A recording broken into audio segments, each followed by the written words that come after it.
Let's get into some things, child. We got some stuff to talk about today, honey. We got some stuff to talk about.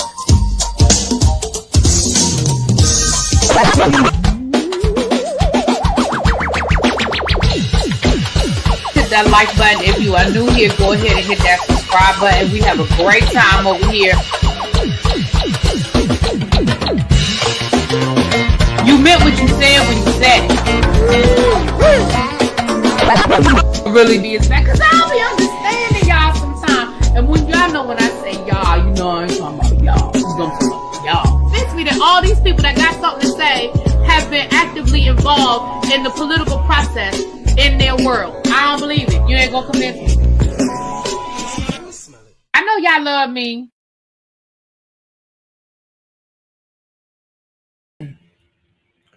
What's up, you guys? Happy Tuesday. Am I good?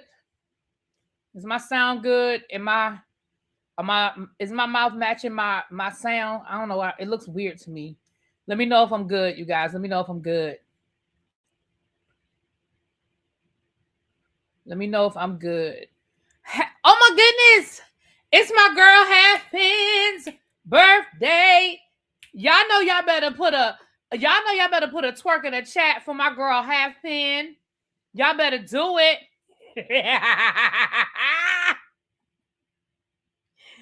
Cajun, don't mess with me today. Y'all better do it, please. Everybody wish my girl Halfpen a happy birthday. Met her when we went to Books and Bourbon last year, and we had a good time, honey. So y'all make sure y'all wish her a happy birthday, please, and thank you. Please and thank you. Yes, drop it in the chat. Hey, Miss Toby. What's up, boo? How you doing? And I want to say a happy belated, happy Mother's Day to all of the mothers. Y'all know I normally come live. And I normally give a good, I would normally do a Mother's Day live. But I'm going to just go ahead and be honest. And let you guys know that, baby, I was wild on that cruise. Let me just tell you something. I'm going to do a full breakdown later on this week. I'm going to be honest, I'm still tired. So it's not going to be I was going to try to get y'all a double up today. I was going to try to do a Real Housewives of Atlanta and then do this today. I don't have it in me. I don't have it. I just ain't. I'm tired. I had to go pick up a prescription after work. And by the time I got home, I was hungry because I didn't eat lunch. I had to cook me some dinner. Baby, I didn't have it in me today. I'm going to do my best to get caught up as soon as possible. I know I owe y'all a lot. I have looked at Real Housewives of Atlanta. I have looked at the Real Housewives of Rhode Island. I have looked at Bill Collector Birmingham. So the only other one I have left to look at is Love and Marriage Huntsville. And so I can start getting caught up on those reviews. And of course, I got to get caught up on Beyond the Gates. But I have until Saturday to get caught up on Beyond the Gates. So that's not my stress. As of right now, I really don't have anything planned for this weekend that I know of, other than the normal, run errands kind of thing. So I'm going to try my best to be caught up on everything no later than Friday. So just have some patience with me, you guys, when it comes to stuff. I really do appreciate it. I am going to say this. I am doing a quick, it's not going to be long, y'all. I'm doing a quick members only live after this. I have some Real Housewives of Potomac tea to pour. Yes, honey, they are filming, and I got some tea. I got an unboxing I want to share with you guys, and I also have some travel updates. So we're going to do a members only after this. It's not going to be a long members only, but I do want to get that information to you guys today because some of that stuff is new stuff. Some of this is information I just got today, okay? So I'm giving it to y'all first, my members. And thank you. I see we got some gifted memberships. Thank you, Cross Country Cruiser, for gifting 5 memberships. And thank you, KDK, for gifting 5 memberships. So that's 10 new members that's going to get some tea today. Look at that. Look how that worked. We got 10 new members that's about to get some tea. Hold on. Let me see who got it. Let me see. Let me see if I need to, do I need to time you out again, Cajun? Huh? All right, let's see who got it. So congratulations to Lord. Hold on. The chat stopped moving because I paused my video. Let me see if I can scroll up on my chat. It won't let me scroll up. It won't let me scroll up. It won't let me. Damn it, y'all. It won't let me scroll up. Hold on. Let me go out and come back in. Let me see if I can do it. I really don't. StreamYard keep doing all these updates. I wish that's the update StreamYard would do, is let me see who gifted memberships without having to go into my chat. Child. Let me see if it'll let me do it here.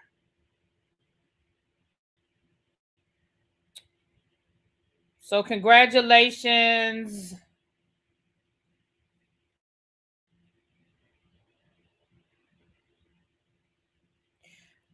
Congratulations, the zip top. Ooh, the zip tip. Is that saying that right? Sway Crow, Shane One, Jace, Fruit Punch. Hey, I ain't seen Fruit Punch in a while. Hey, boo. Tashar. I hope I'm saying that right. And then hold on, let me see if it'll scroll me up. Okay, Nandy, Mikey Vance, Sonya of Unapologetic, Sprint Cup Series, and Baigish. I don't know if I'm saying that right. Baigia. Maybe I'm saying it's Baigia. Okay. So congratulations. If I missed your name, I apologize. I'm trying to scroll through. Who wore me out, baby? The ship wore me out, child. We're gonna do a full breakdown, baby. That ship wore me out. Ash Tuck says, first of all, thank you for being a member for 40 months. It says, I want to gift memberships how on my phone. If you go to the dollar sign, like to make if you want to make like a super chat or cash, a super chat, you should see membership, and it should be the option to gift memberships. I believe that's how that works from your phone. Fanny, you gifted a membership. Thank you, boo. Universe Soul Circus. I was gonna say Soul Circus. Universe Soul Goddess. Thank you so much. Hey, Ebs. You had the same question, El Teddy. What question? Hold on. What El Teddy say? Why I never get gifted a child? Listen, I never get gifted memberships either in other people's chat. I don't know. I do not know. I have never been gifted let me say, never is a strong word. To my knowledge, I have never been gifted a membership. So I don't know. They said you got to have your gifting turned on, but I'm pretty certain my gifting is turned on. So you have to go in and make sure your gifting is turned on, though, and see if it's turned on, you guys. El Teddy and Abby, to answer your question, El Teddy, if tomorrow works for you, tomorrow we can do tomorrow. I know you wanted to do the review before the next reunion pop drop. I can't do it. I might be able to do it Thursday, but tomorrow's good too. All right. Happy Taco Tuesday. Yes. Okay. All I'm going to say is this. We've already been talking. So 147 of y'all. I missed the roll call. But welcome to everybody. Thank you for everybody being here. Please, if you haven't done so already, go ahead and hit that like button. If you're new here, subscribe. We are on the road to 20K. As you guys know, we are... I have to give us an update on where we are. Let me see. I'll do the update tomorrow. We did pick up a few subscribers, but I'll do the update tomorrow on how many more people we need to get to 20K, child. All I'm going to say I'm going to do a full live breakdown on Virgin. I'll do that at some point in the next tomorrow. Cool. Miss Bay thing done gifted 5 minutes. Look at y'all. Hold on. Thank you very much. Hold on, y'all showing off on this Taco Tuesday. Okay, congratulations, Tipsy Bra. Oh, Tipsy Libra, Lord. Tipsy Libra, Barbara, Rusty Gales, Maha Francis, and JRNY Girl. Congratulations, and thank you so much, Miss Bay. Thank you for the gifted memberships. Thank you, y'all. So y'all hold on. We'll be going into... I'm going to do a separate members only live. We're not going to go from here to there. It'll be a separate one. But y'all, just when we get done here, y'all wait. Chuck, you've been gifted a membership before. You have been gifted a membership before. Okay, y'all, let's get into some things. Y'all know it's been a few days since I've been here, so we got a lot of mess to talk about, honey. Let's get into some of the stuff. The two biggest stories I want to talk about today, of course, is Kevin Hart. And thank you, D. Thank you, nephew. Hey, boo. Is Kevin Hart um Tasha K, Cardi B, which we kind of talked about a little bit, but I want to kind of get a little more detail. And this Dorit and PK situation. Okay. Yes, if you've been gifted a membership, please make sure that you guys are thanking the people. And I thank you again. I thank you again. I thank you again. What'd you just say? Somebody just said,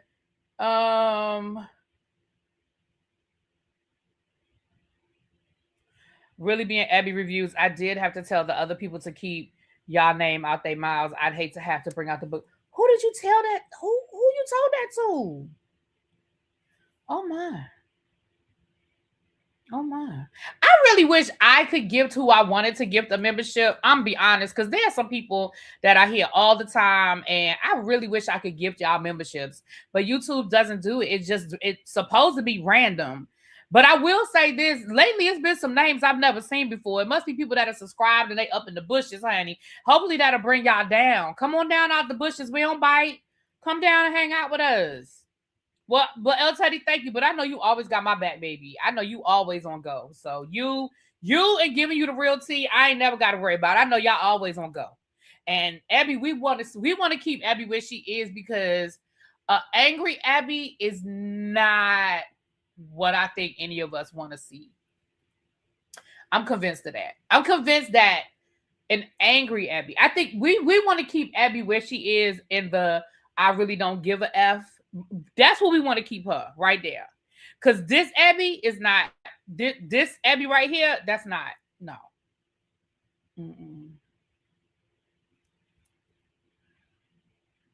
That's not what we want in our lives around here. B-Lo gifted a membership. Congratulations. Thank you so much. Let me see who got that.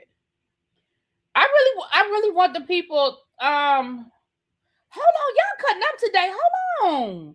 Hey, Don, I gotta talk to you. Dee, my nephew received a membership. Congratulations, D. Thank you, CC, for gifting 5 memberships. Let's see who got it. Just a Southern Belle, God's Child, Patty Mum. Schoolboy. Hey, Schoolboy got a membership. That means you need to drop down out them clouds, Schoolboy. Get your ass out them clouds. Congratulations to everybody that received a membership. So listen, all of y'all got a treat today. The new members got a treat, because y'all gonna get a members only live today. See how that worked? You're gonna get a members only live today. So congratulations. I'm sorry for the people that I wish I could tell YouTube who needs to get one, y'all. I really do.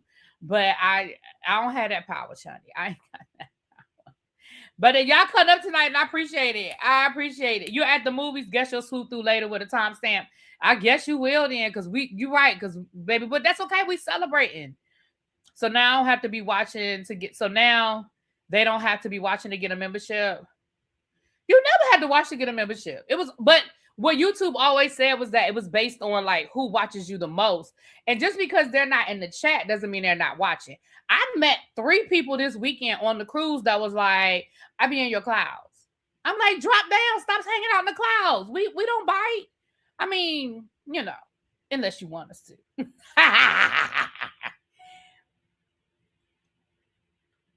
Universe Soul Goddess, thank you for gifting a membership. Hold on, look, child, look at this. Somebody, and I didn't forget your question, what happened with Kevin Hart? We might as well start with Kevin Hart, child. Lord Tracy done gifted 5. Hey, El Teddy, Abby, y'all gonna be jealous. I was hanging out with Monk Chip all weekend. Monk Chip was on the cruise, honey. Hey, Monk Chip. Mwah. I told them she wouldn't let me take a picture. But I told her I was going to let y'all know that I was hanging out with her all weekend long. Mm-hmm. Thank you, Tracy, for gifting 5 memberships. We have the real boring housewife. Oh, that's cute. Real boring housewife. Sidewest, LK72, the soul static, and Autumn's mom. Hey, Autumn's mom. Well, thank you, everybody. And thank you, Tracy. Thank you, Tracy, for gifting the membership. Ash Tuck said, I tried to give memberships for my phone and it doesn't give me the option. I will gift another time, but we missed you and I need to be on that next cruise. I was living through James Post. Baby, let me tell y'all something. If y'all are not subscribed to Spiller Boy TV, aka Treasure Travel, y'all need to get over there and get subscribed to his channel. Because listen, he was going live the whole cruise. And I'm gonna be honest with you. Oh my goodness, more memberships. Yes, thank you, Paris. Gifted a membership. Thank you, Boo. Hold on. Let me y'all know my eyes. Hazel Diane. Hey, Hazel Diane. Thank you for gifting that membership. Thank you. DeMarcus, y'all really missed me. Yes. I need to go away more often. DeMarcus says, how do you feel about Cheryl Underwood comments about Kevin Hart's roast about her husband? We're going to get into in a minute the roast. Give me a minute, though. Give me a minute. I honestly don't know Cheryl Underwood's specific comments, to be honest with you. Y'all know I don't pay her no. Anyway. StreamYard is doing something new. Who still has StreamYard? I know Abby El Teddy and Chef Don don't anymore, but they're doing something new with these. I saw it last night on Sakina's. Something anyway. I can't describe it to y'all, but they're doing something new. James had on them hoochie day. He sure did, and you know he made most of his outfits, right, Abby? He made most of his outfits. He didn't make that outfit, but he did tailor it. You know. But most of his outfits he made. Thank you, everybody. Thank you for the super chats. Thank you for the gifted memberships. Thank you. I appreciate y'all so much. I do. And thank you for being a new hold on. Thank you, T Love, for being a new member. Mwah! Thank you so much. Remember, we are going to have a members only live immediately after this. I want to give you guys some travel update information. I want to give you guys, I got some Real Housewives of Potomac tea that I'm only going to be spilling in the membership for right now. And I have, what was that third thing I said I wanted to tell? Oh, I have a quick unboxing I want to show you guys. And thank you for the gifts. Somebody just sent me a flower. Okay, thank you for the gifts. Oh Lord, damn it, y'all! Every spring I get ants. I just saw one, so I know I got to pull out my ant. Stuff. Every spring I get ants, and I've seen two since I've been home, so that means they're here. So I got some good ant bait though. I'm about to pull it out as soon as I get off of here, honey. Get them. Usually I only have to put the ant bait out and they gone. Yeah, Spiller Boy was getting it. Look at Lady Libra. Yes, lady. Listen, me and my Lady Libra, we hung out, baby. We had a good time this weekend.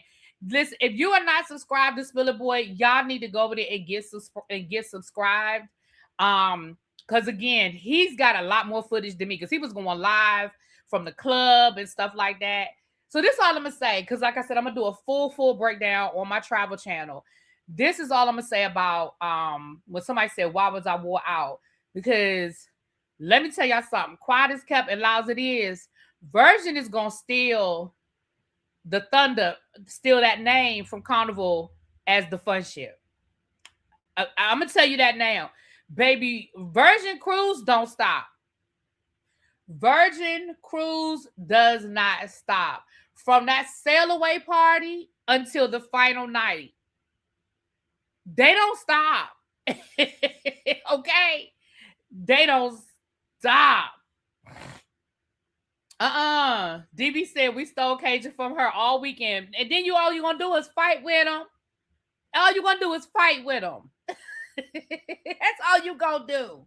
DB talking about we stole Cajun, and all she gonna do is fight when she see him. Am I reviewing Nemesis on Netflix? I don't even know what it is, boo. Thank you for the super chat. I have to look it up, DeMarcus. I don't even know what it is, baby. Once I went on Virgin, I decided I'd never do Carnival again. Listen, well, y'all know I'm not a Carnival girl. I'm a Royal. Now, I still like my Royal Caribbean, but I will definitely do another Virgin. I would definitely do it. We'll talk about it. Let's get into some other stuff, y'all. We'll talk about it. Because I don't want to get into a whole Virgin conversation because I'm going to do that. I'm going to do that before this weekend is over. Before the weekend is over, I'm going to do it. Okay. So let's get into some things that's been going on. First of all, Um, okay, child. First of all, I want to just say this is Mental Health Awareness Month. And y'all know as the month's been going on, I've been highlighting the different things. So I will have my mental health banner and stuff moving forward. But my mental health is Mental Health Awareness Month. So, we'll talk about it. We're going to talk about some things as it relates to mental health. But just keep that in mind as we go through the month. If there's some activities at your church or at your local library or things like that, you may want to look into attending some events. I know that, I do have something to do Saturday. I do have something to do on Saturday. But I know that, a lot of organizations have mental health activities in the month of May. So just, keep that in mind, you guys. I want to send a rest in peace to Memphis Grizzlies player Brandon Clark, who passed away on yesterday. He was 29 years old, and the last thing I read is that they suspect that it was an overdose. They suspect that it was an overdose. I'm gonna just read you this really quickly right here. It says Brandon Clark has died at just 29 years old, leaving the NBA world stunned after what authorities are reportedly investigating as a possible overdose. The Memphis Grizzlies forward passed away Monday. Closing a heartbreaking chapter that had recently shifted from basketball to legal trouble. Brandon's death comes only weeks after the former Gonzaga standout was arrested in Arkansas following an alleged high-speed chase involving law enforcement. Clark was facing charges tied to possession and trafficking of a controlled substance, along with fleeing police. The chase reportedly remained open at the time of his death. Yeah. So we're just going to keep him and his family in prayer. Again, regardless of how somebody passes, it's always hard to see somebody when you look at them and you think they've got everything they've ever wanted, right? He probably worked his whole life to get to the NBA, and it's unfortunate. It's unfortunate. So we're going to send some prayers out there. Baby, listen. I did not know they was still doing this Diva tour with Patti LaBelle, Stephanie Mills, Gladys Knight, and Shaka Khan. I didn't know they were still doing this tour. I thought that tour was over. Baby, they still got Mama Gladys out on this damn tour. Okay? And I thought this tour was over. But they said that they had the tour going on this weekend down in St. Louis. And they said that it was horrible. They said the sound was bad. They said that the background singers was singing better than the stars was singing and was outshining the stars. They said it was just a whole lot of situations going on. But with that being said, the biggest concern, y'all know what the biggest concern was. They said Gladys. Now, I'm gonna read y'all what somebody said. Now, I know crews are going to jump out the clouds and say, get up off of Gladys, but I'm going to just tell you what I know. Now, right here, this is coming from somebody who was there, okay? And this is what this lady said. They said, Gladys Knight seemed to be a little disoriented at the song. That she starts the concert. She the first person to come on stage. It says she seemed to be a little disoriented at the song start and sang facing the band instead of the crowd. Once readjusted, it was clear that her voice maintained its power despite her frail appearance. So they say she sounds good, okay? But Knight vocally struggled throughout her set. She stopped in the middle of singing most of her songs. Her background singers picked up the slack, but the vocal lapses were obvious and painful to watch at times. Listen. Get this woman off this tour. I'm sorry. I hate it. And somebody was like, well, maybe she likes to sing. I'm sure she does. That's all she's done. She was a child prodigy. All she has ever done is sing and make chicken and waffles. I'm joking. I know that wasn't her. I'm just saying. But that's all this woman has done. So I understand, yes, what is she going to do? I'm not saying she has to stop performing, but we've had this conversation before. It is a difference between her going out and performing from time to time and her being on a tour. Diana Ross goes out and performs from time to time, okay? This is ridiculous that they got this woman on a stage every night or every other night. I think that's too much. And it's clear that there is some decline there. I'm not diagnosing her. I don't know her. We remember a few months ago that her son was very concerned about her, that her son said the husband got her out there performing and that she's sick and that he did a welfare check and all of these things, and people wanted to be mad at the son just because the son made some faux pas with finances and with that restaurant and stuff. That does not mean he don't care about his mama, and that does not mean that he is not coming from a place of concern. Okay? Just because he didn't know how to keep good books and he effed up the restaurants does not mean he does not care about his mother and that his concerns are not valid. Because I ain't heard nothing good about Gladys Knight and her performance on this tour. And we're not going to forget about when she got lost in Baltimore. Y'all want to keep acting like she didn't get lost in Baltimore, and it was documented that her ass was at the wrong hotel and couldn't even tell them people what hotel she was staying in, and they had to go through her phone and called her sister, who was in a whole nother state, because they just went through her phone and called somebody to say Gladys Knight is lost in Baltimore and don't even know what hotel she's staying in.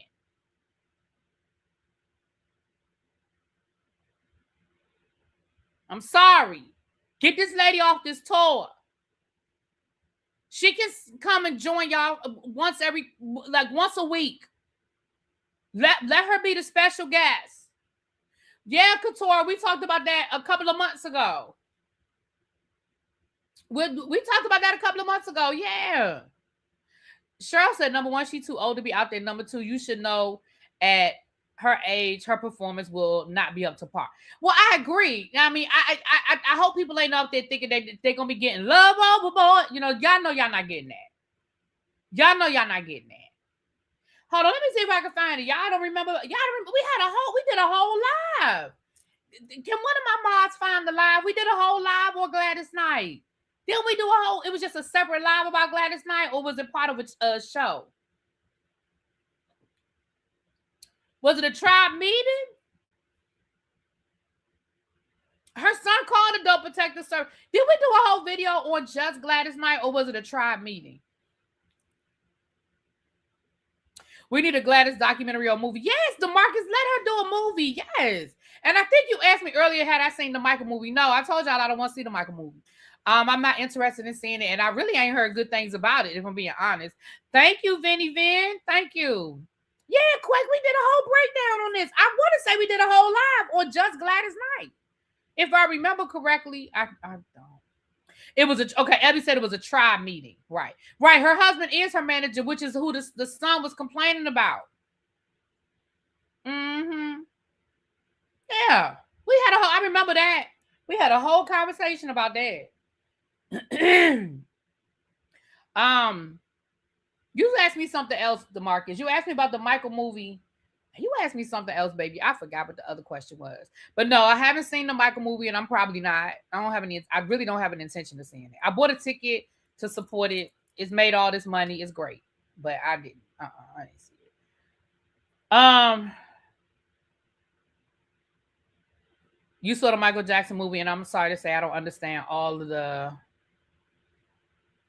I really wish StreamYard would get rid of this right here. They got this thing covering it up. And I don't understand and I didn't understand all the hype. I just think a lot of people, there's a whole new generation that's discovering Michael Jackson. And I really think that they're really, because my students are real hyped up on Michael Jackson. And I'm just like, okay. Like every day they want me to play Michael Jackson music, and they're like doing the dance moves. Like it's all new to them. I mean, they weren't even close to being born when Thriller came out. Hell, some of their parents weren't born when Thriller came out, for the students that I have now. So it's a whole, what I don't understand is why they mad at Pepsi after seeing the movie. Is it something that I'm missing in the movie about Pepsi? Right, that's the other thing, baby. I lived through I lived through it. I lived through all of that. I mean, like, and I already told y'all, the only Michael movie I acknowledge is the Jackson movie. With my boy Cochise as Joe Jackson and Angela Bassett as Catherine. That's the only Michael Jackson movie I acknowledge. Mm-hmm. She's probably happy on stage. Hell, give her a rocking chair and let her sing what she remembers. But that's what I'm saying. I'm cool with. I'm not saying she need to go sit at home and retire. I just think a tour is very grueling, and I just feel like if it was like a once a week thing, I'm cool with that. Or even if they got her a residency, give her a residency. So she used to have a residency in Vegas. Now I know she probably don't want to do Vegas again because she got a gambling addiction, so she may not want to go back to Vegas, but give her a residency somewhere. My son is 13 and the moon walking all up. Right, it's a whole new thing. Whole new thing. Okay, Lovely Nola said no, she need to retire. The Pepsi commercial, the young ones probably didn't know what happened. Oh, okay. Yeah, the Jacksons and American Dream, Gossip in the Garden. That's the only one I acknowledge, child. The rest of it, they can have it. Anyway. But yeah, so that's what's going on with that. Okay, let's see what else we got going on here. Child, they said that Queen Latifah is gonna be a judge next season on The Voice.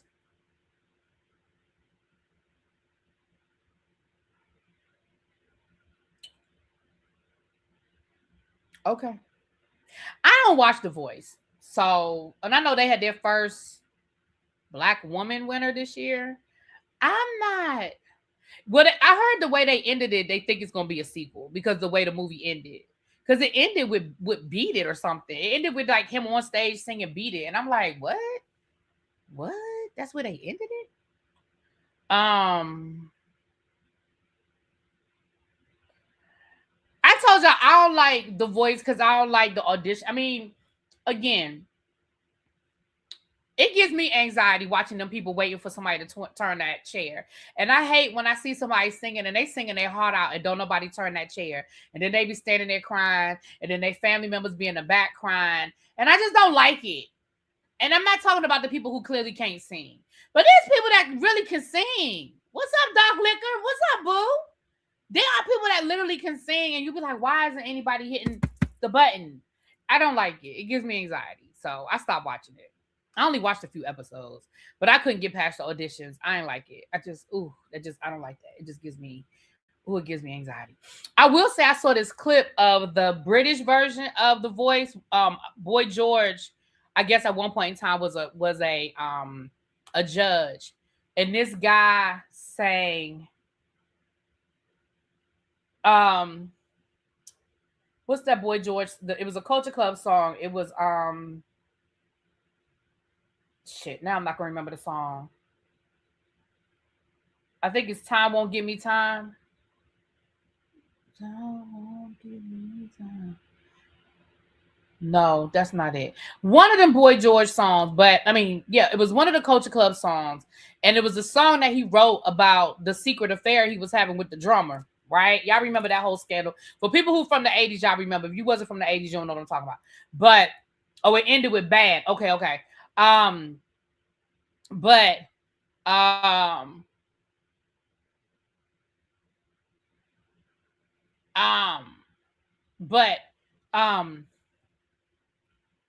child, Lord, I'm losing my train of thought. But he sang it like he sang it slow. And of course it was a cappella. Baby, that thing had me in tears. And then he started crying because of course Boy George hit it. Boy George told him, he said, let me tell you something.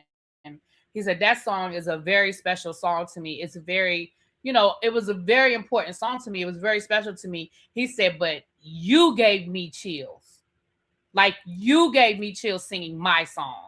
I was like, baby, I love me some Culture. Was it Comic Chameleon? I don't think that was the one, but I don't remember. I have to go back, but it was so good. Oh, that was the one? Okay. It was so good. Oh, it was so good. Listen, Queen Latifah can sing. Like, I wasn't saying that because Queen Latifah can't sing.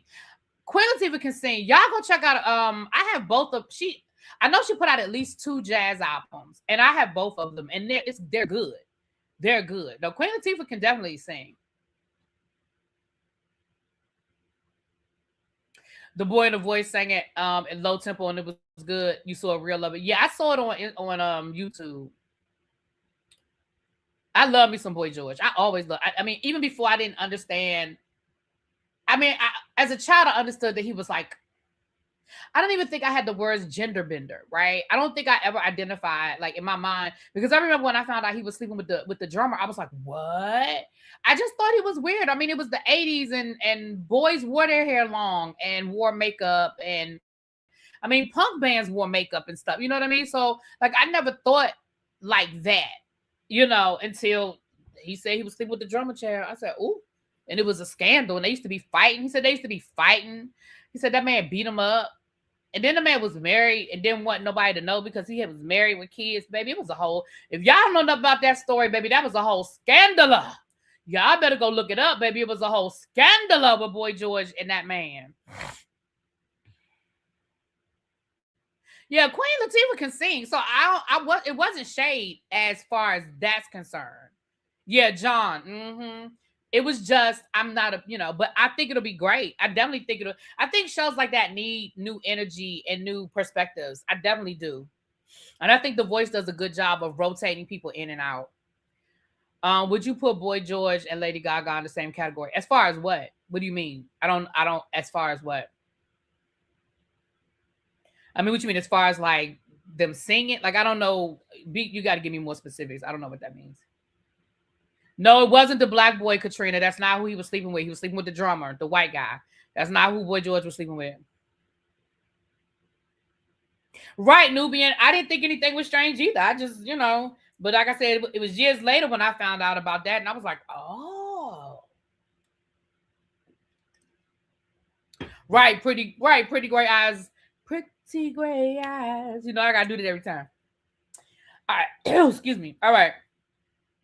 The judge has granted prosecutors the right to subpoena Tiger Woods' drug records in the DUI case. So be prepared to find out all about how much drugs allegedly Tiger Woods be taking. And he fought to keep that out. So it'll be interesting.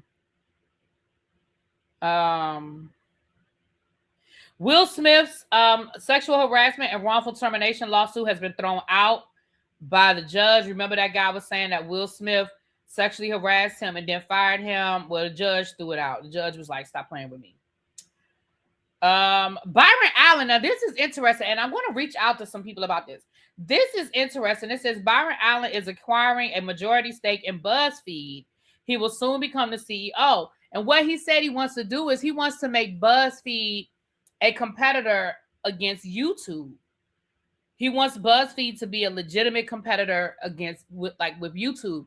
And I think I have to do more reading on it, but I think that'll be good for people like myself because it creates a competition. Like, honestly, right now, YouTube really don't have a lot of competition when it comes to content creators. And over the years, it's been harder and harder on YouTube with different things as far as content creation are concerned, because they do sort of, I mean, I know other platforms you can be monetized, but YouTube, in my opinion, is probably the most consistent. You can be monetized on Instagram, but that's not consistent. You could be monetized on, like I said, on all of them, but they're just not consistent. So, yeah. So I'm gonna keep my eye on it because, baby, I'll definitely go over there, like I'm trying to do on Twitch and all these other, platforms that I'm trying to multiple streams, honey, multiple streams. Right, Byron stay buying a company. You right. Am I on Threads? Yeah, I'm on Threads. Mm-hmm. Yeah. Okay. Okay, hold on. Is that? Let me see here. It's been a few days, but let me see. Let me check. Let me see if there's a few more things. Ciao.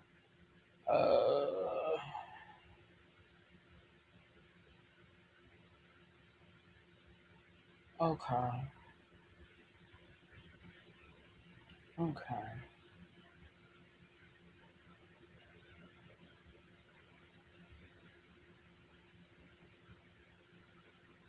Okay. I'm just trying to make sure. Shout out to Jimmy Kimmel, who is going. Well, I think the hey Fedora, what's up, Cruiser? Shout out to Jimmy Kimmel, who played a rerun against Stephen Colbert's last show. And shout out to all the late night hosts that went over to celebrate with Stephen Colbert with his final show. Yeah. We know what that's about, y'all. We know what's going on over there.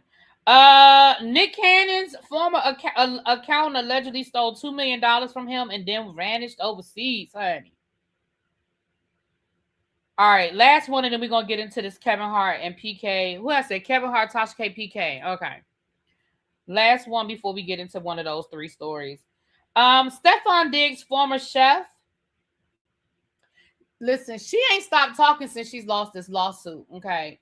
She did a live and said basically just because she lost on me, she was a liar.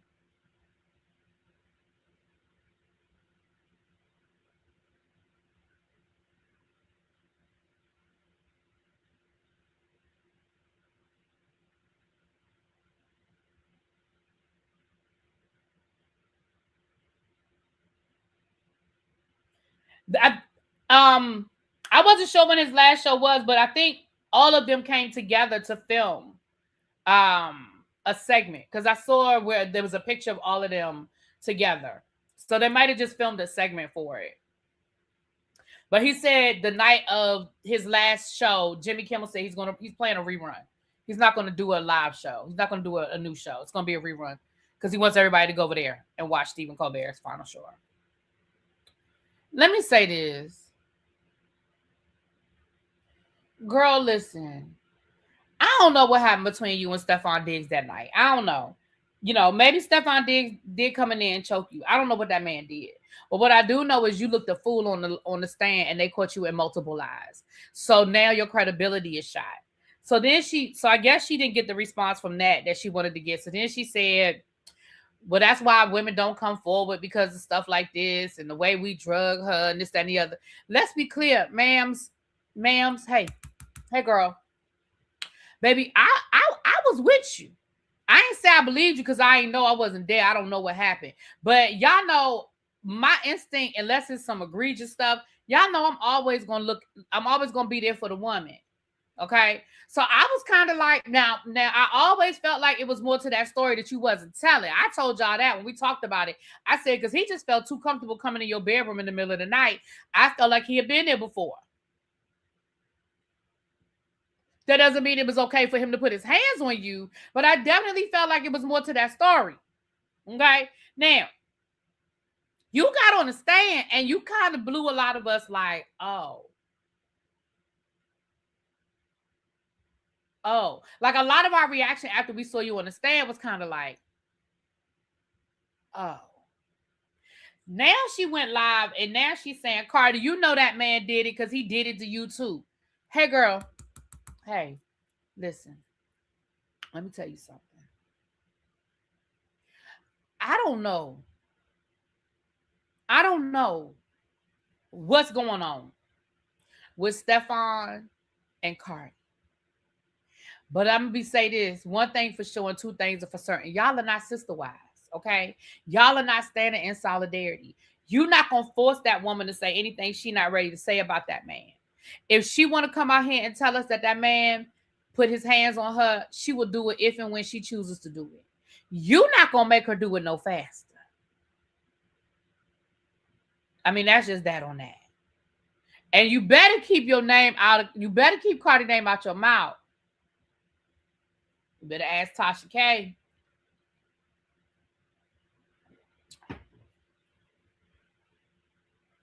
Boy, ain't nobody swing on you. Shut up.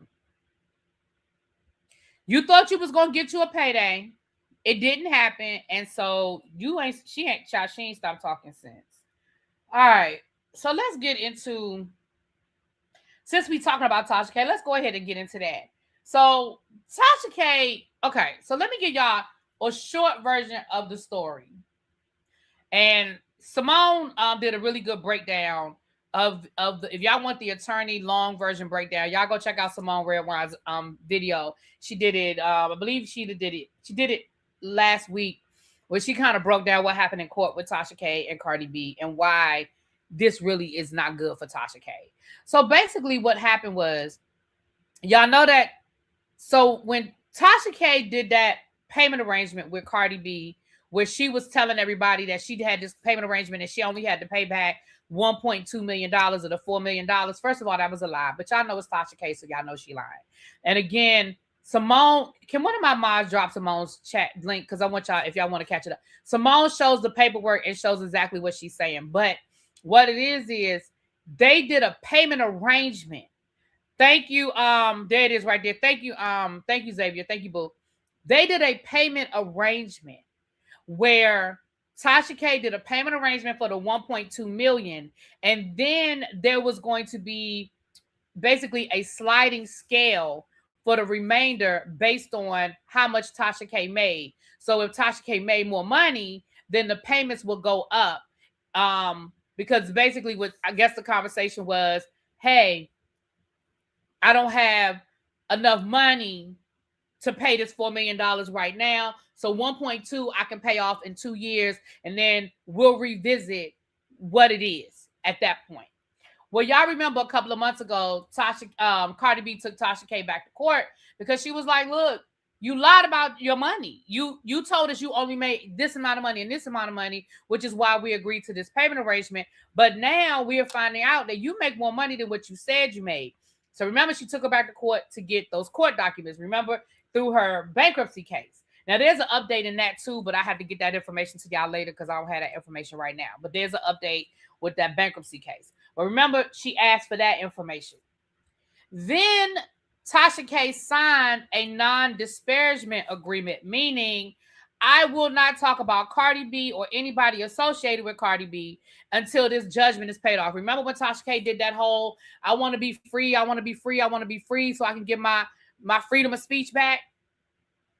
Well, that is what she's talking about. So in the non-disparagement agreement, she agreed to not talk about Cardi B and anything dealing with Cardi B, which includes her ex-husband, aka Offset, and her current husband. I mean, her husband, but her current situation, because we don't know what's going on between her and Stephon. One thing for sure, and two things for certain. I told y'all, Cardi never came down here and told y'all that they broke up. Y'all told us that Cardi B and that man broke up. And when I say y'all, I'm talking about the blogs. Cardi B ain't never come down here and say that her and Stephon Diggs broke up. We know that she left the Super Bowl early. She probably was pissed off. Now, they might have had a fight. And then immediately after the Super Bowl, Cardi B went on tour. And when she came through D.C., what had happened? What had happened when she came through D.C.? Her and Stephon left together. And then over the weekend, where was Cardi B this weekend? With Stephon and his mama, all hugged up and booed up. Cardi never told us them two broke up. We just stopped seeing them together. But again, she was on tour. She was focused. And he had this court case going on.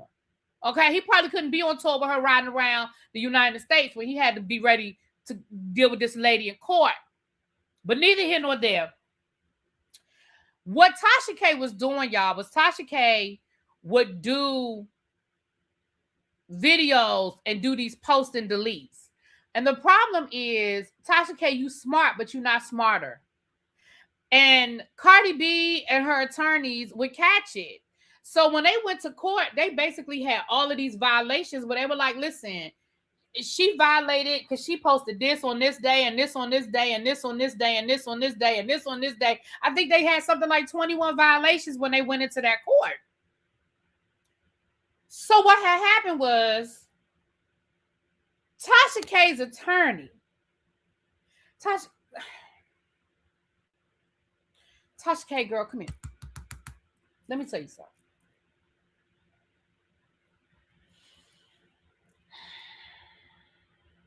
Listen.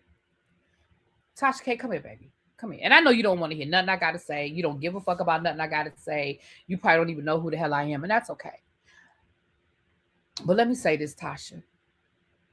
If you want to be a shock jock, if you want to be this person that throws caution to the wind and wants to lean on my First Amendment rights to say whatever it is I want to say, then what you need to do is invest in a good attorney.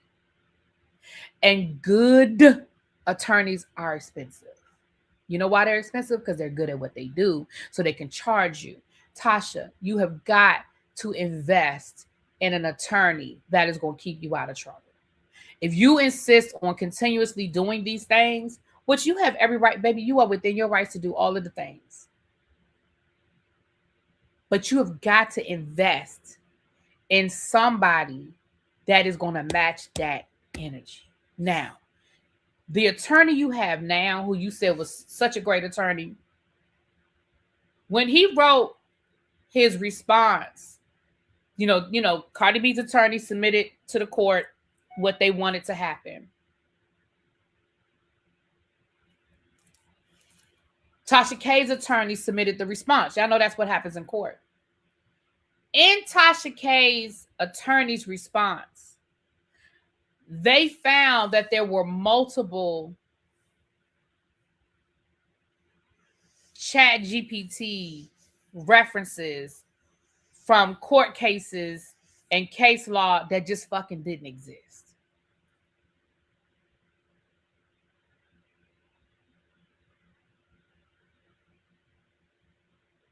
So what the judge said was, not only are we finding that this agreement is thrown out and Tasha K, you got to start all over again, and now you owe the $4 million, you back to owing the $4 million. We are also going to sanction your attorney, and your attorney has to pay lawyers' fees. You know why?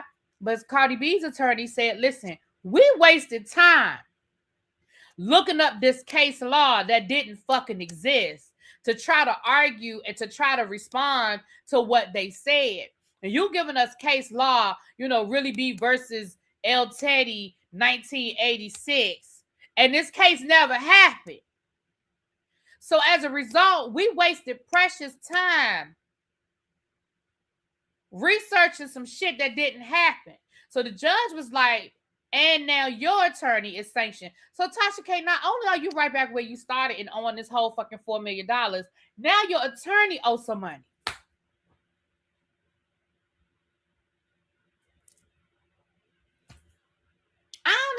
Tasha,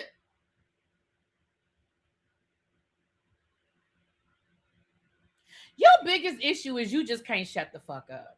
And again, nobody's saying you can't be a shock jock.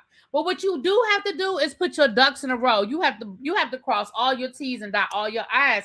Like, people do that shit and get away with it. People do it and get away with it all the time. But you have to put the things in place to be ready for the argument.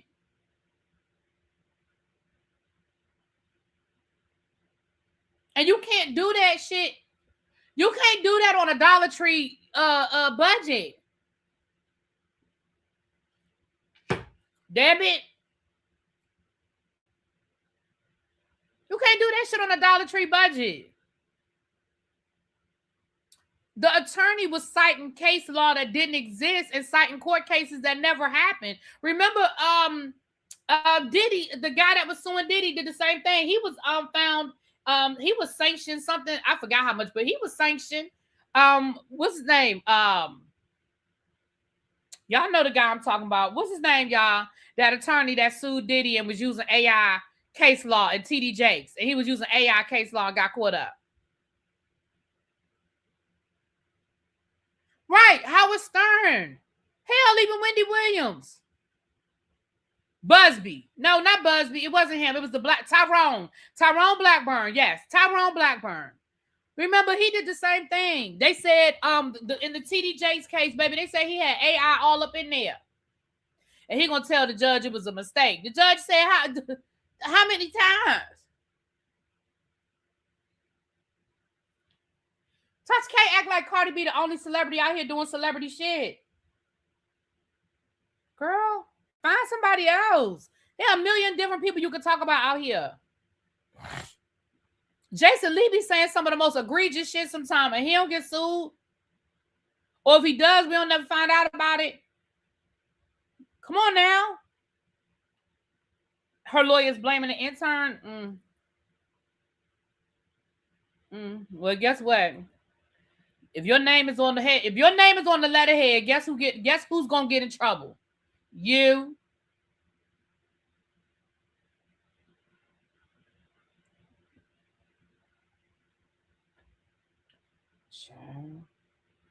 I've been trying to tell people too. My students, AI is not great with history and stuff like that. It just isn't. Anyway, so that's the update on that. Again, if y'all want the full breakdown, Simone did a full breakdown on her channel. And child, Simone been on Tasha K's neck, so she got the full breakdown over there. Mm-hmm. All right, let's do this PK Dorit update situation. Hold on, what's my timestamp, child? So I can clip this and put this over on the other channel. Hold on, what's my timestamp? Okay. 57:30. So, according to the TM of the Z, PK and Dorit's house is going up for auction in 10 days. Okay. It's beyond payment arrangements. It's beyond agreements. It's about to go up for auction. That's it. That's all.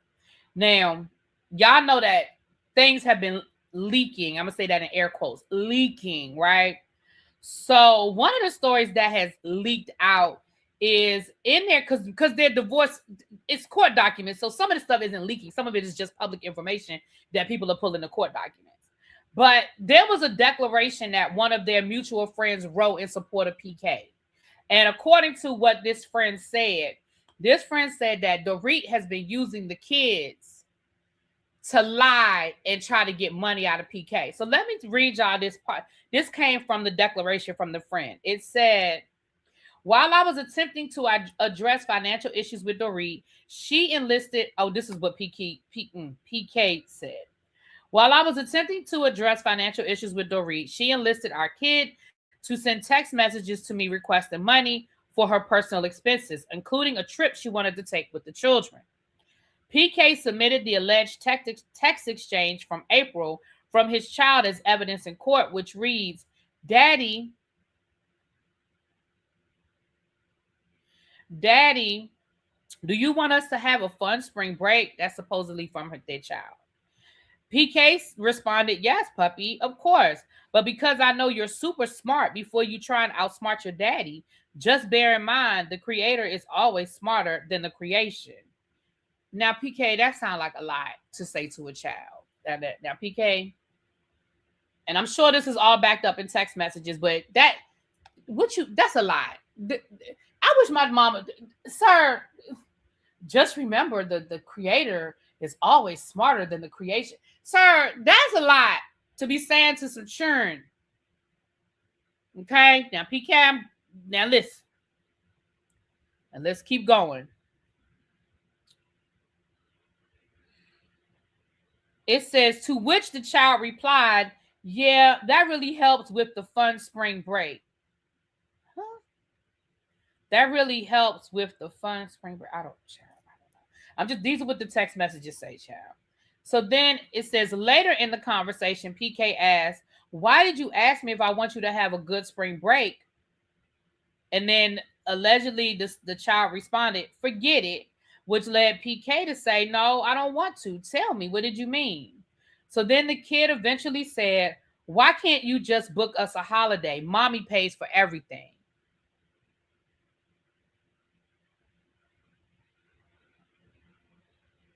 So then PK responded, how do you know who pays for everything, my love? And then the kid replied, can you just pay and book us a flight? Like, the child said, look, I ain't got time for all that. Can you just pay for the shit, please? Can you just go ahead and pay? Can you just go and do that? I ain't got time for this conversation with you. So then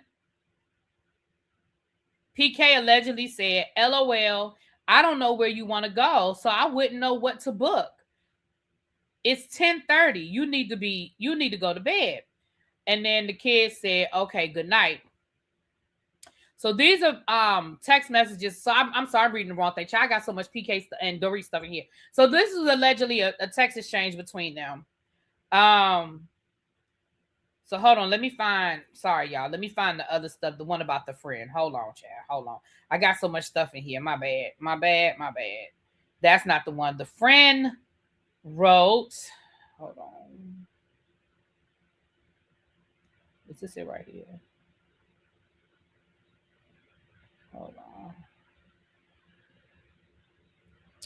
Let me scroll back up, child.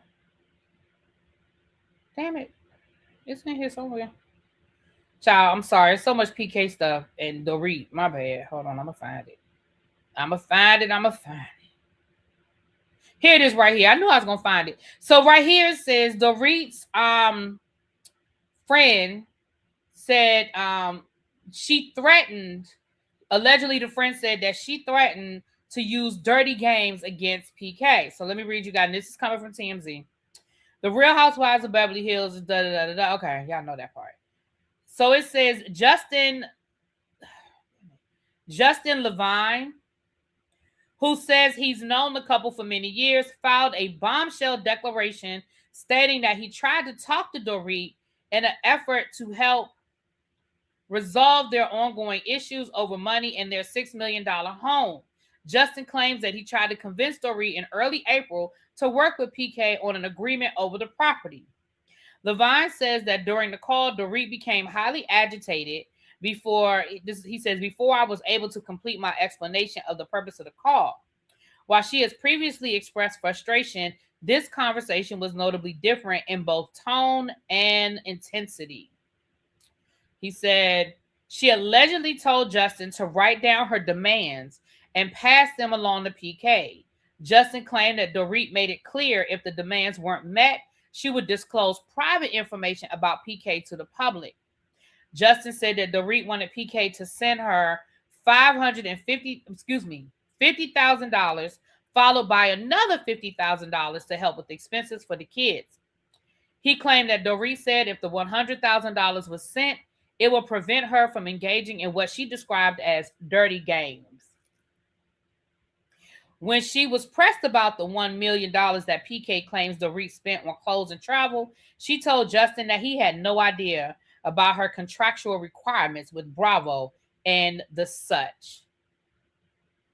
So now she's gonna blame it on being on the Real Housewives of Beverly Hills. Okay, child. When she was, I just read that part. She said expenditures were necessary for her career. He claimed that Dorit then became increasingly hostile. Justin said he also asked if Dorit planned to travel internationally with the kids. He said that she should ask PK for permission, to which he says Dorit replied that she wasn't going to ask a fucking thing. Y'all.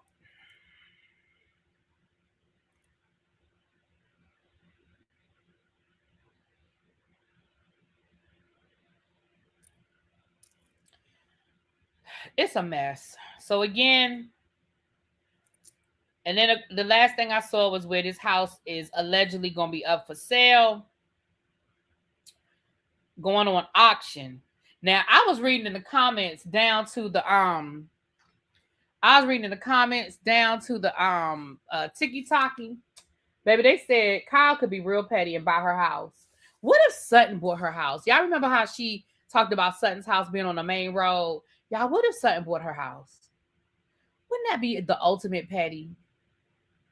Wouldn't that be the ultimate petty if Sutton bought that lady house? Oh my. Mm, mm, mm. Mm, mm, mm. That would be the ultimate petty.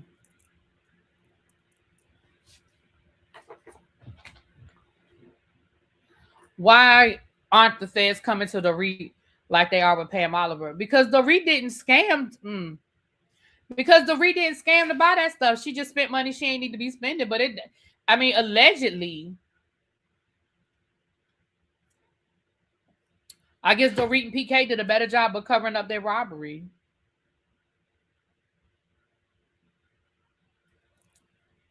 Let me tell y'all something. Sutton need to be the one to buy that house, because Sutton can say, "Didn't I tell you to fuck with somebody whose wallet fit?" Sutton tried to tell her last year, and y'all got mad at her. Y'all got mad at Sutton last year when Sutton tried to tell that lady to mess with somebody whose wallet fits. Y'all got mad at Sutton.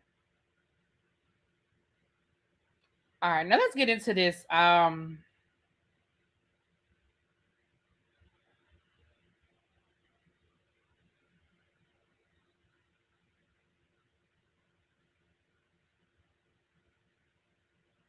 I'm sorry, y'all. Y'all.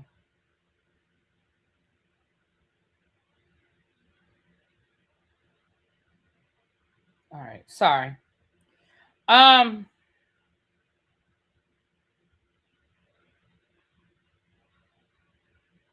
Oh, I was with Sutton too. I wasn't offended at all by what Sutton said.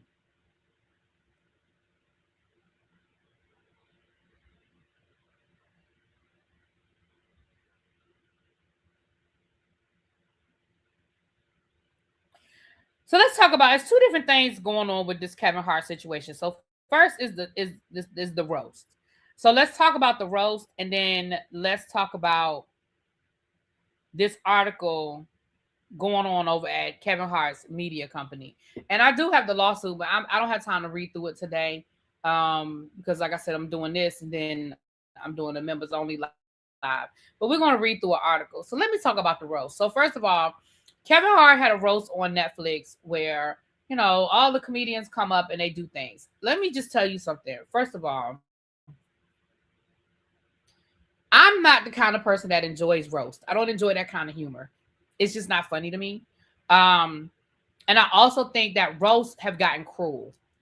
If you go back and you look at, I remember looking at years ago a roast of, was it? I think it was Red Fox. I think it was a roast of Red Fox, and it was hilarious. I thought it was hilarious. Um. Oh, I'm sorry, El Teddy. Just got word that Jason Collins, the first openly gay NBA player, has died. I'm sorry to hear that. Wow, I'm sorry to hear that.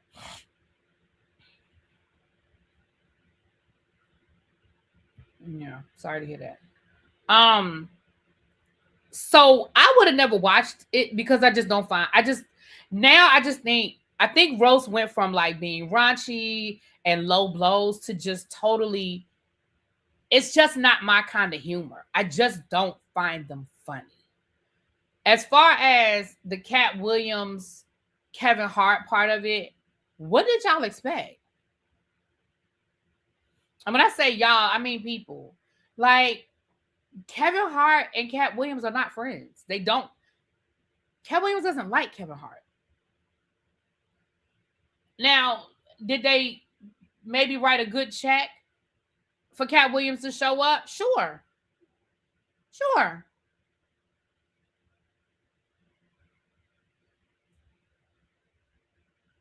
Sure. I mean, remember Cat Williams has a relationship with Netflix as well. So maybe Netflix gave him a call and they wrote a check for the right amount of money, and so he showed up. I didn't have an issue with what Kevin Hart, I mean with what anything from what I saw. I only saw clips. But I didn't really have a big issue with it. I feel like Cat Williams didn't say anything different that he ain't been saying about Kevin Hart. He just kind of said it with a LOL at the end. You know how people say stuff, they send you a text and then they add a LOL to it to soften the blow, but they really meant what they said.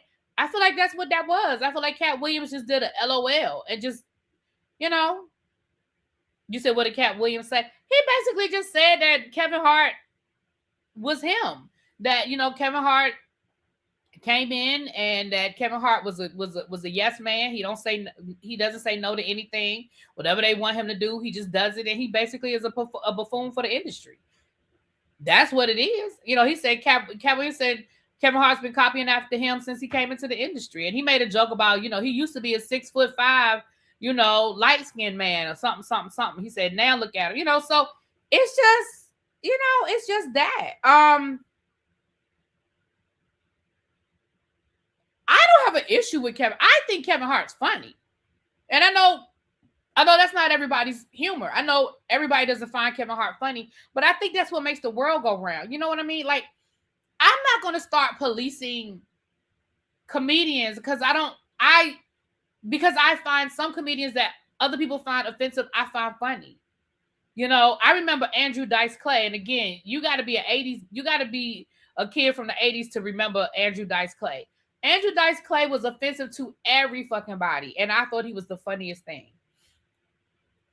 And he talked about, I mean, for the 80s, he was raunchy, he was over the line, and I thought he was fucking hilarious. So I don't want to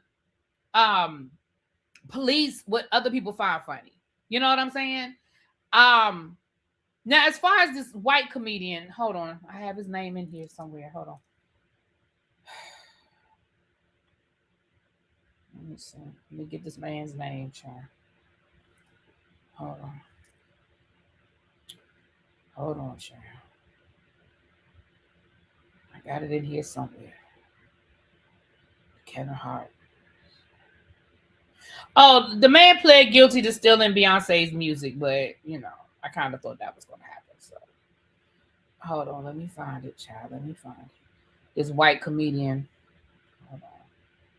From the roast. Here it is, right here. The conservative comedian, Tony Hinchcliffe.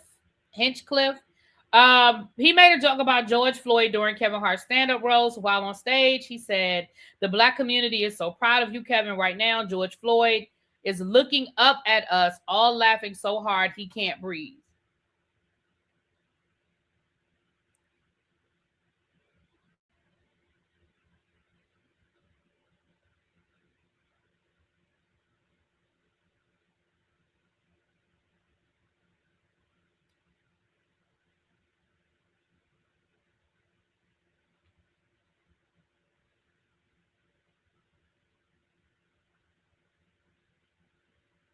This is what I'm going to say. This man is the same comedian that told jokes at Trump rallies, that told racist jokes at Trump rallies. So what the fuck are y'all mad about? See, this is where I'm saying you can't be mad at that man for doing what that man does. Y'all invited him into your space. What the fuck did y'all think he was going to do?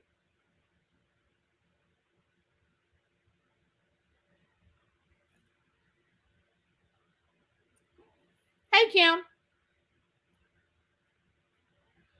And I'm not saying what he said was okay. It wasn't. It was offensive, and I didn't find it to be funny. But what I'm saying is, y'all invited him knowing the type of comedian he was and the type of jokes he made. He's made racist jokes before. This ain't his first rodeo. He did stand up at Trump rallies, and he made racist jokes then. What's up, Sir James? Hey, boo. So I'm just saying, like, everybody wants to be mad and everybody wants to be up in arms. Who you mad at? You mad at him? Why? Because he told the joke in a black space instead of a white space this time? Why you mad at him? They fucking invited him.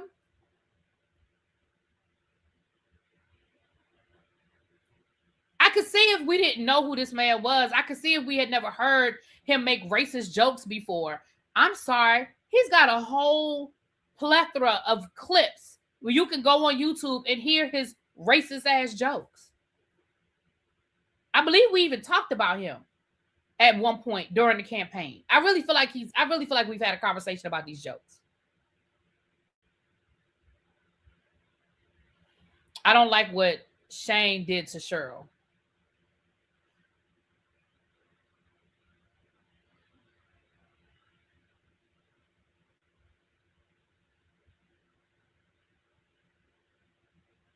I'm mad at Kevin. Kevin said no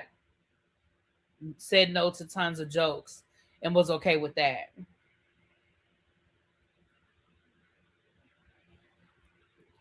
Let me see. Y'all keep asking me about Cheryl Underwood, and I saw what she said something, but I really didn't pay no attention. Hold on, let me pull it up so I can give y'all my opinion.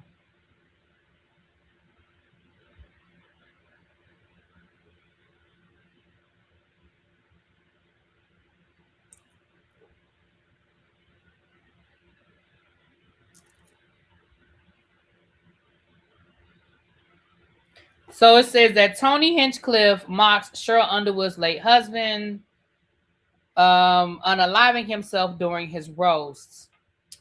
He said Tony Hinchcliffe and Shane Gillis made ruthless jokes about Cheryl Underwood's husband's unaliving during Netflix roast.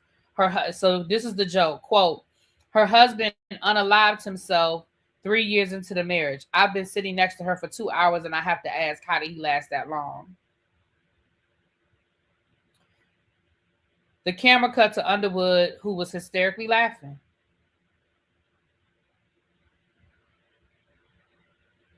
So what did Shane say? Hold on.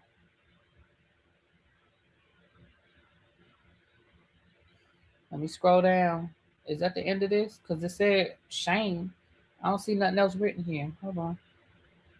Hold on. Let me make sure I'm not missing the rest of this article because I want to know what Shane said. It said, oh no, hold on.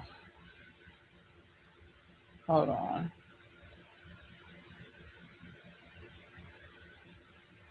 Now I heard that they said Cheryl Underwood was the best one out of all of them.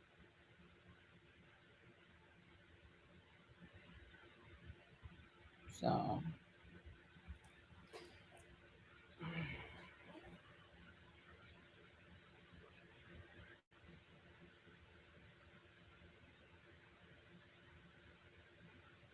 again, I can't be more mad than she is. If she not mad, what y'all want me to say? Because I heard that she defended it. I'm trying to find it here, but I heard that Cheryl Underwood was like, basically, that's comedy, and it was what it was. Now, Chelsea Handler, they said that Chelsea Handler went off on Tony Hinchcliffe. She said that she began her set by calling out her peers for performing at the Saudi Arabian governor. Okay. Then she turned her attention to Hinchcliffe, the Trump-supporting comedian who faced backlash in October 2024 for making a joke about Puerto Rico during a Trump rally in Madison Square Garden. She said, Tony is what happens when women don't have safe access to abortion. Oh, wow. Handler quipped before adding, Tony, you have to face the school. You have the face of a school and the personality. Oh, this is a lot. Okay.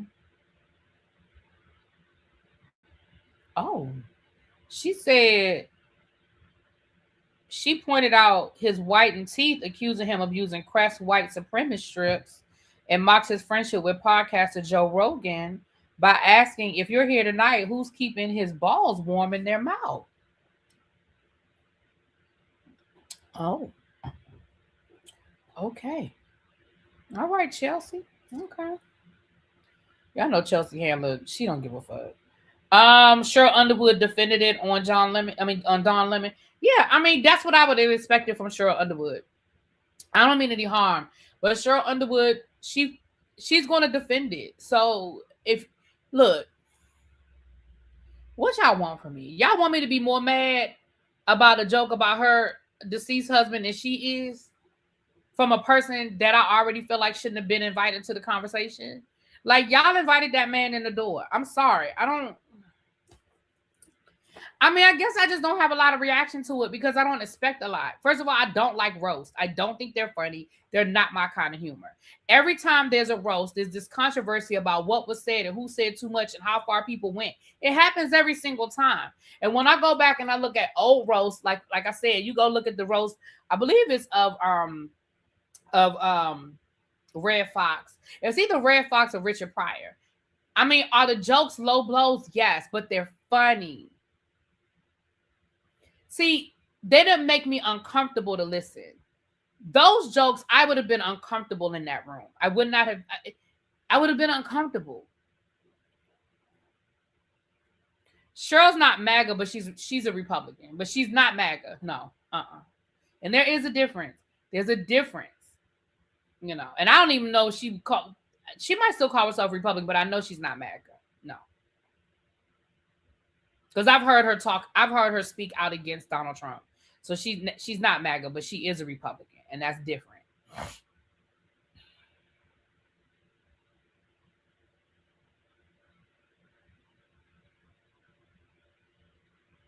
Dean Martin used to have a roast show, and they were funny. Right. The roast used to be funny. Now, were the jokes always, low blows and stuff like that? Yes, but I never felt like, I don't know. It's just too, for me, I have not seen because then they do a roast of like Dwayne, like The Rock a few years ago, and I just don't find it funny.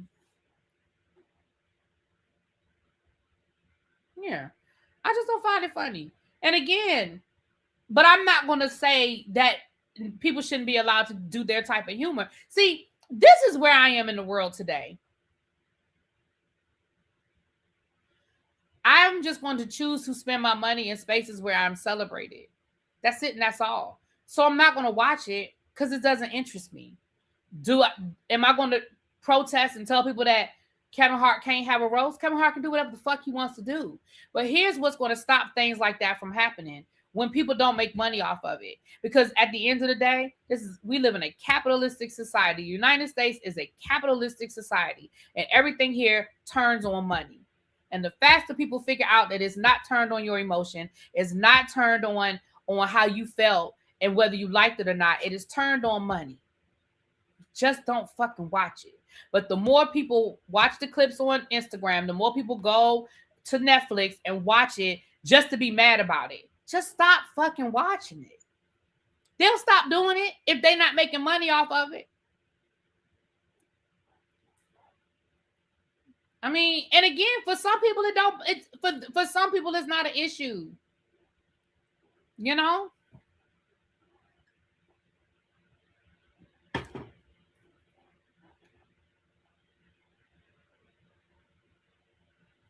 How did Tom Brady have better jokes than the comedians? He had better writers. Right. Somebody in the chat just said, I felt no way about the jokes. Right. Because humor, listen, what makes you laugh doesn't make me. Listen, I told y'all before, I was never a Jim Carrey fan. People thought Jim Carrey was the funniest thing. I mean, his movies made millions and millions of dollars. People could not wait for the next Jim Carrey movie. And I never found Jim Carrey funny. Even when he was on In Living Color, I did not find him funny. I felt like he was always, he was that, what type of humor do they call it, you guys? Like the physical humor, like the Jerry Lewis type humor. And I just never found him funny. I didn't think Fire Marshal Bill was funny. I didn't think, what was the character where he played like the bodybuilder? I just never found him funny. I thought Liar Liar was stupid. Ace Ventura, dumb. The only movie that I really can sit through of Jim Carrey is The Grinch That Stole Christmas. Slapstick, that's it. Slapstick humor. I don't find him funny. But I can listen to Red Fox and Richard Pryor all night long. I find Kevin Hart fucking funny. A lot of people don't find him funny. I find him fucking hilarious. His stand-ups have literally had me in tears. I didn't like Dumb and Dumber. The only Jim Carrey movie, comedic movie that I can think of that I actually enjoyed was The Grinch That Stole Christmas. That is it, and that is all. But people loved him. Different strokes for different folks. Right. Chuck said he doesn't think Adam Sandler and Will Ferrell funny. I do. I think Adam Sandler is fucking hilarious.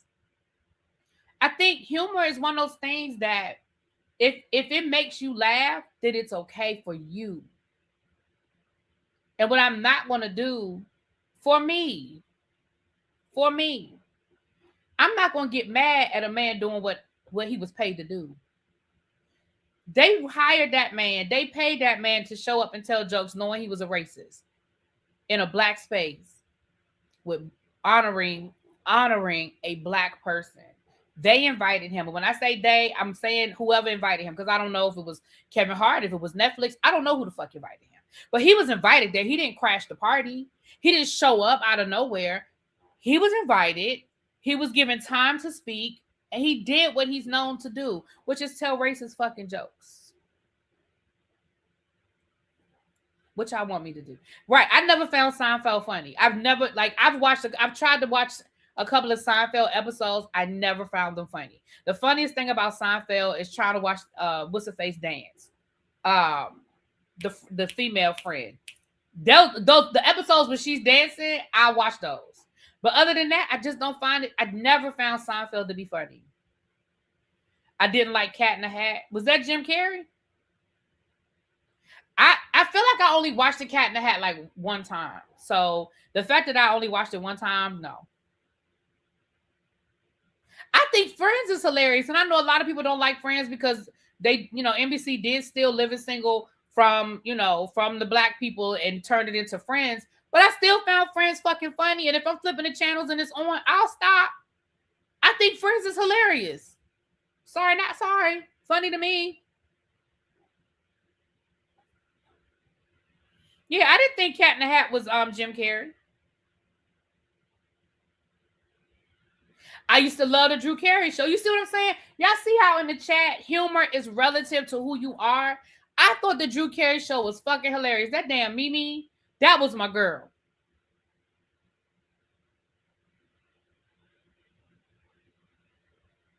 Modern Family was funny.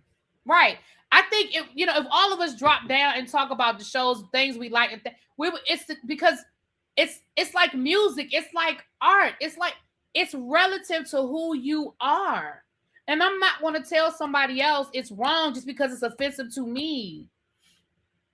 Stop fucking supporting it. That's just like Caitlin Clark. Caitlin Clark has been hanging out with the racists. Morgan Wallen.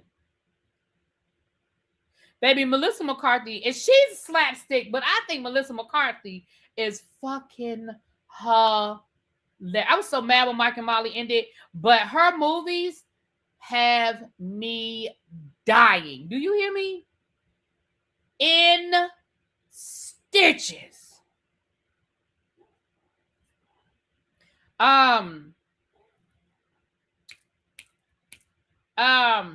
What I just say? Y'all made me lose my train of thought. But it's just, again, the man. Oh, Caitlin Clark. Caitlin Clark is hanging out with the racists. Morgan Wallen. We know Morgan Wallen is a racist. He's an unapologetic racist. But I don't mean no harm. And maybe what I'm saying is probably wrong because I don't know Caitlin Clark. I don't know that lady. I ain't never been around her. But she is a white girl. She's a woman that went to college in Iowa that now plays in the WNBA in Indiana. Has she given y'all the impression that she's anybody other than a person that would hang out with a racist country music star?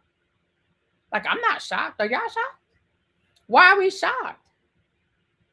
They told y'all who this woman was. Y'all just didn't want to believe it. Lord, what did Xavier say? They told Xavier, I think Tyler Perry. Well, listen, if you think Tyler Perry's funny, I can't tell you he's not. I'm not going to tell you that he's not. Remember when Monique thought she would be as big as Melissa if she wasn't blackballed?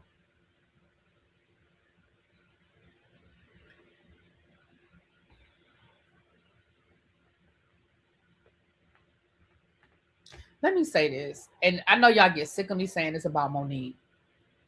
Monique probably could have been as big as Melissa McCarthy on the black side of Hollywood if she played the game. She didn't. That's it. That's all. Melissa McCarthy played the game. Y'all don't think that Melissa McCarthy was pigeonholed into playing the silly fat girl? Go look at her movies. Go look at Melissa McCarthy's movies. She was pigeonholed into playing the silly white girl, the sidekick. Go back to Bridesmaids. She was fucking hilarious in Bridesmaids. But what was she in Bridesmaids? She was the butt of the jokes. She was the sidekick. She was the fat sidekick. When she became a leading lady, she still played those roles. Unfortunately, she did. Now, when she's ready to play a more serious role and to really get down and dirty, I think she definitely will cross that barrier and will be able to do. She's actually already played a few serious roles, but people don't like it. But there's a game in Hollywood, and either you're going to play the game or you're not. And when you choose not to play the game, then you're outside. You get cut from the team. It's real easy. And I understand that people like Monique think they're bigger than a program, but you're not. And Hollywood is going to show you that you're not. And there are people who, I was talking to Miss Cruiser earlier today about Cat Williams. Cat Williams is very talented. And Cat Williams has decided that he's going to take his own road. And he's put his own money into himself. And he's made a lot of money doing it that way. Nothing wrong with it. He didn't want to take the Hollywood role. So he bet on himself and he fucking won. And there's nothing wrong with that. Ali Sadiq, who is one of my favorite comedians right now. If y'all don't know Ali Sadiq, baby, please go Can one of my Xavier, can you do me a favor? Go to Ali Sadiq's YouTube channel. Can you drop the link for I think it's called My Two Sons? Please drop that link. And if y'all are not familiar with Ali Sadiq, please, please, please. Ali Sadiq is fucking hilarious. But Ali Sadiq has done the exact same thing. He uses his YouTube channel. He said Netflix has turned me down every year that I pitched a comedy special at Netflix. And he said this is what he learned. He said he did Comedy Central. He did a stand-up show on Comedy Central. And he used clips from Comedy Central to advertise his stand-up show on his own YouTube channel. And Comedy Central flagged him. He said Comedy Central flagged him for using his own clips on his YouTube channel. And he reached out to them and said, what the hell? Like, you flagging me? That's me. That's my clip. That's my comedy special. I'm advertising it for you. And y'all flagged my YouTube. And they told him, well, no, we own the rights to that. And he said, the lesson I learned was, you'll never get me again. And from that point forward, he has done his own thing. He has put his own shit out. He has put his own shit out on his YouTube channel. And when he wants to sell it privately, then I think he just recently started a streaming app where you can download it off the app. And what he's done now is he's put his friends on and doing the same thing. And he's creating his own lane as well. So you don't have to play the Hollywood game. But if you're going to choose to not play the Hollywood game, you're going to have to gamble on yourself. And what Monique chose to do was, and this is my opinion, and we done had this Monique conversation 50,000 times, but this is my opinion. Instead of her gambling on herself and betting on herself, she chose to sit back and complain about all the people that did her wrong. Ma'am, you chose not to play the game. We can argue right now because we done argued about it a million times. We can argue back and forth about whether she was right or she was wrong, going back to the situation with Precious. But at the end of the day, you didn't play the fucking game, and that's what we tried to explain to you. And when you choose not to play the game, now you got a choice to make.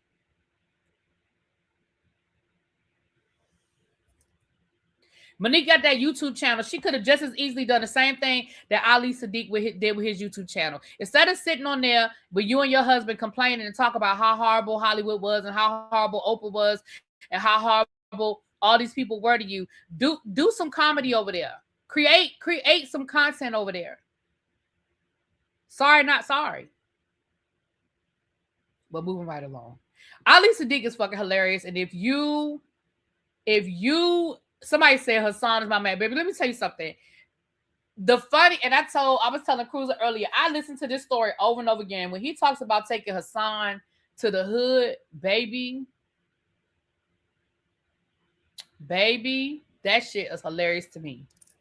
That shit is hilarious. Y'all got to listen to that clip, baby. That story. Ali Sadiq is a great storyteller. I can't wait till he comes back around. I'm going to get tickets when he comes back to DC. I think he's coming to Baltimore soon. But I want to get some tickets. Baby, when he tells that story about taking Hassan to the hood.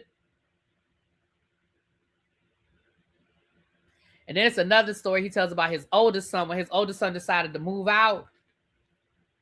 But then he was back living in his car in front of the house.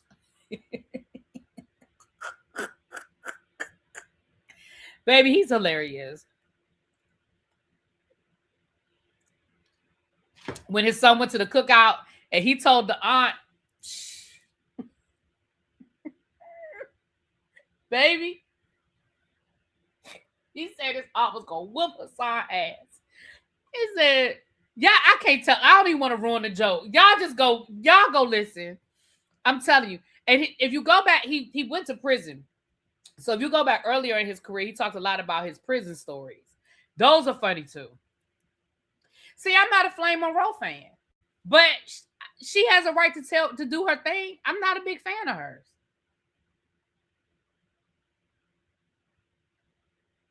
Right, Miss French Kiss. Hey, girl.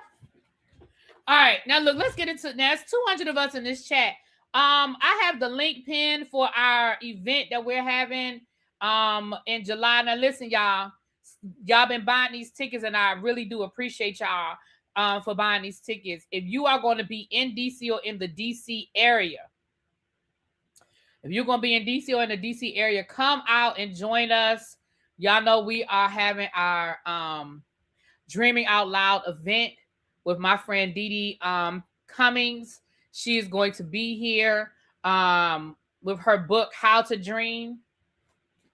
How to Dream. It is right there. That's the book. So for the price of the ticket, you're going to get an evening with the author. We're going to go through some of these exercises. If you get her book, you'll see where she has exercises in her books to go through the different things on what we do to create obstacles and stop us from really getting out of our own way and achieving our dreams. It's going to be an open conversation. It's going to be a shared conversation. You will get an autographed copy of the book. You will get an autographed copy of the book. You will get some exercises to help you to take home, to do, to journal in real time. Okay, you're going to get those things. We're going to have some food. We're going to have some mocktails. Tracy's going to have some mocktails for us. We're going to have some food. And I told you guys before that we are having this event in a content creation space. So there will be over 20 different setups where if you want to come in and have your own photo shoot, honey, and take picture after picture after picture, that will be there for you. And of course, you get to hang out with myself. Cajun is going to be there. Tracy is going to be there. Miss French Kiss is going to be there. Treese and Shade in the City is going to be there. Treese and Nails are going to be there. T All Me is going to be there as well. And a few other people have bought some tickets because I've been seeing, I see the stuff come through. So if you already purchased a ticket, let me know.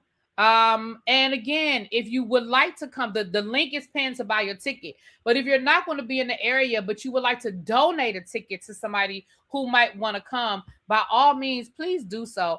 I didn't focus as much on, because I was focused on this cruise, honey. But now that we are past the cruise, baby, I'm going full throttle. We got to sell these tickets. I really want to sell between 20 and 30 tickets. If I could sell between 20 and 30 tickets, I'll be happy. The room can comfortably seat up to 150 people. But I'm not, 150 people is just that's gonna be too much. So let me just tell y'all the truth. Y'all know I tell y'all the truth. I want to sell enough tickets to pay for the space. So I'm being really honest with y'all. But I also wanted to keep it intimate. I still want us to have an intimate space. So if I can sell between 20 and 30 tickets, I can pay for the space. I ain't going to make no profit, but that's okay. But I want to be able to pay for the space. That's my main goal, is not having to come out of my pocket and pay for the space. That's my biggest goal. So that's honestly what I'm trying to do. So again, if you are not able to come, but you desire to donate a ticket, please do so. And just let me know you bought a ticket that's going to be donated, and I will definitely find somebody in the area who wants to come. I've also, I've also extended this to all people. So if you know people who live in the DC area that might want to come, send them the information. I can shoot you that flyer with the link and everything on it, or you can hit me up on Instagram and I can send you the link and all that good stuff. So yeah, there we go. Don't forget, El Teddy's field trip is in August, and we ready to rock and roll on that as well. Has anybody bought their Jellicle Ball tickets? Somebody was telling me they were having a hard time with the link. So if you tried to buy your tickets and the link didn't work, please let me know. I'm going to check on that when I get off of here. I was supposed to check on that before I went live, but I ran out of time before I went live. So I'm going to check on that tonight and make sure that link is working. Yeah. And child, we still got people booking this cruise. We're trying to get to 50 people. Okay. Now, let's talk about what else Kevin Hart. What time is it? Okay. Oh, it's 8:30. I didn't know it was that late. Okay. Let's talk about now. We're going to do a totally separate live. But let me just read y'all this article. Let me read y'all this article. And again, Pam did a good breakdown legally of what's going on over at Kevin Hart. But let's read this article as it relates to Kevin Hart and his Heartbeat business. He's having some issues over there. Right now, there's a lawsuit where he sued one of his former employees. Child, I need to put on my reading glasses. Hold on. Hold on, I just had that. Hold on. Heartbeat, you make me feel so. When I say heartbeat, now I'm singing heartbeat. Okay. Tracy, you know you're in my. It's so funny. Your name is misspelled in my phone, but I keep it misspelled in my phone because now I know how to find it. Ain't that stupid? Anyway, moving right along. Moving right along.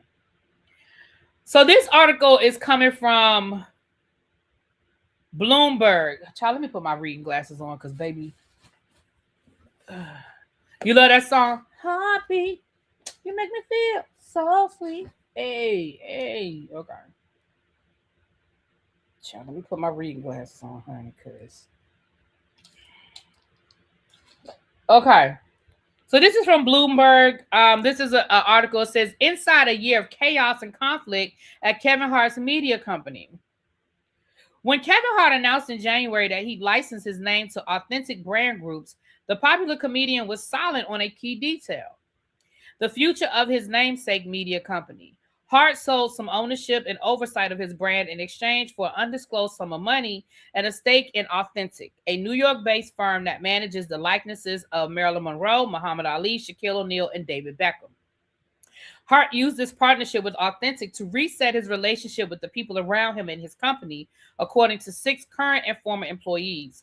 Hart's employees say that they worry that this deal marks the beginning of the end of Heartbeat, the comedian's namesake media company that produces films, owns a network of short-form video channels, and handles marketing for brands.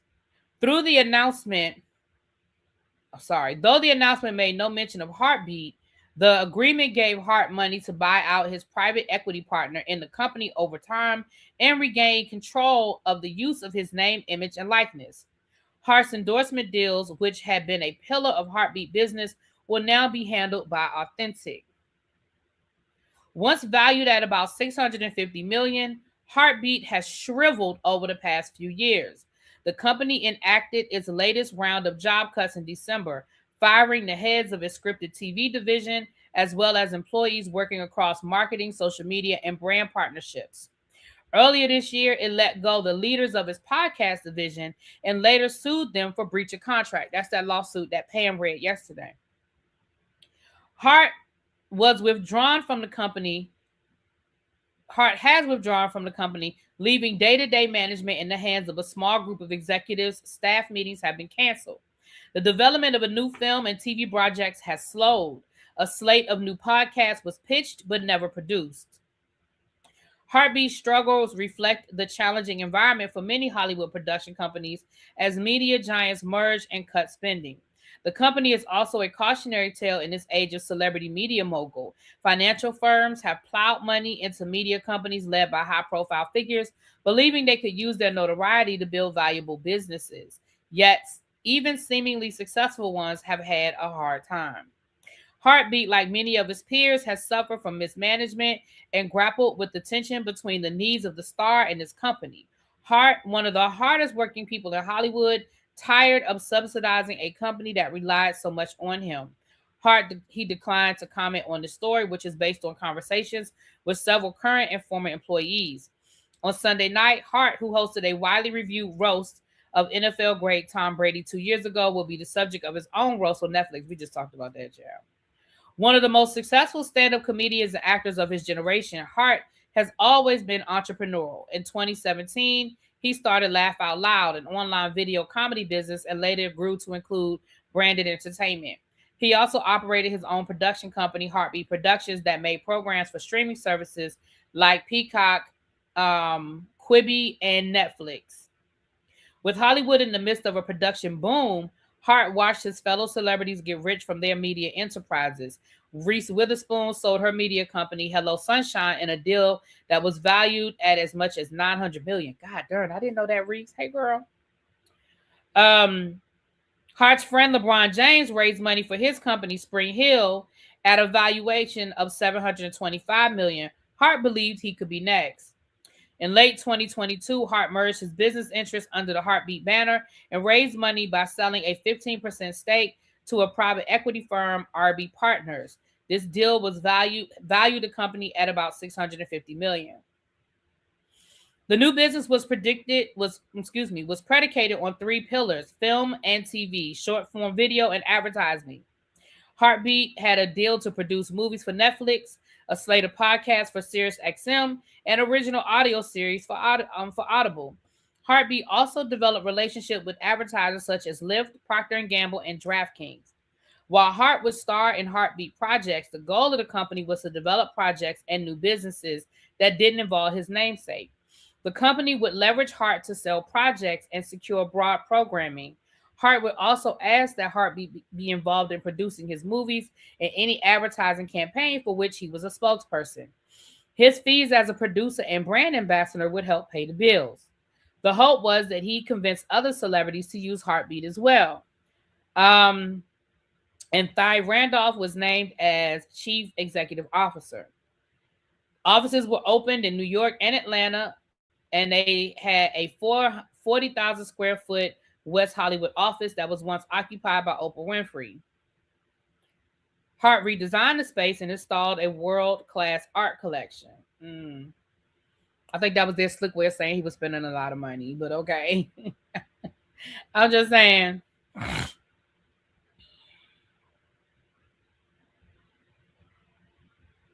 Okay, hold on. Hart's own office featured a dressing room, a series of paintings by South African artist Finney. I'm not going to try to say that man's last name. Multiple TVs and a desk from a prominent French designer. Quote, he really has almost a full-service apartment in his suite. Ain't that where he got caught cheating on his wife? Ain't that what the lady, his former assistant, said he was cheating on his wife down to that?